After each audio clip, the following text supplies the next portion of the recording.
So alam naman natin na bago mag-open ng classes, meron po tayo more or less mga 2 months na bakasyon. Ito po ang bakasyon na ito ay ginagamit po natin para paghandaan yung pagbubukas ng klase. So the usual that making sure that our schools are ready in terms of physical infrastructure.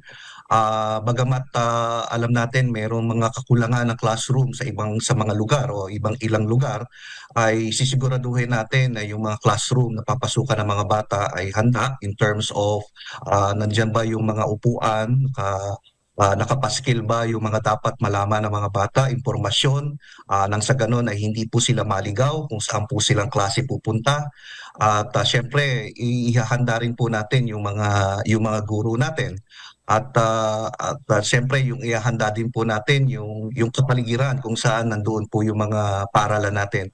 So alam naman po natin, usual po yan, Secretary, no, na pagka-opening of classes ay medyo nagkakabuhol-buhol ang trapiko. Kaya tuloy-tuloy po ang koordinasyon ng ating mga SDOs, no, ang ating po mga school principals sa kanilang mga lokal na opisyales, LGU, PNP at mga barangay enforcers natin para masiguro na yung kagyat na kapaligiran na sa labas po ng paaralan ay makatugon, no, dito sa pagdagsa ng ating mga mag-aaral sa Lunes, pagbubukas po ng klase. Pagdating po sa classroom natin, iba po yung shortage, iba po yung lahat po ng classroom natin ngayon, almost 100% ready po sila.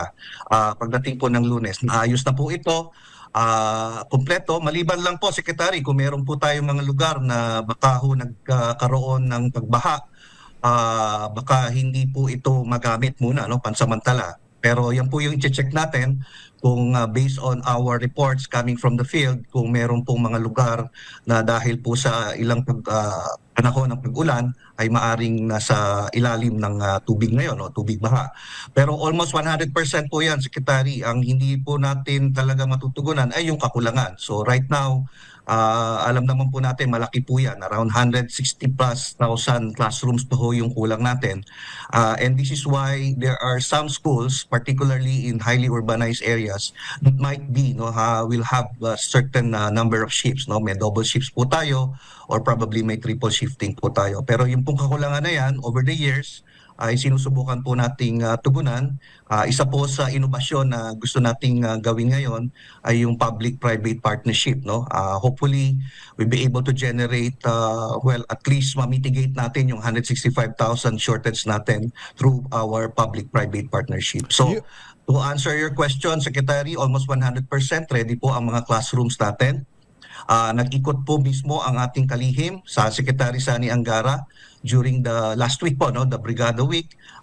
Dalawang eskwelahan po ang sinamahan niya ang ating Pangulo at na-check po nila at nakita nila kung ano po ang kahandaan ng mga eskwelahan na ito.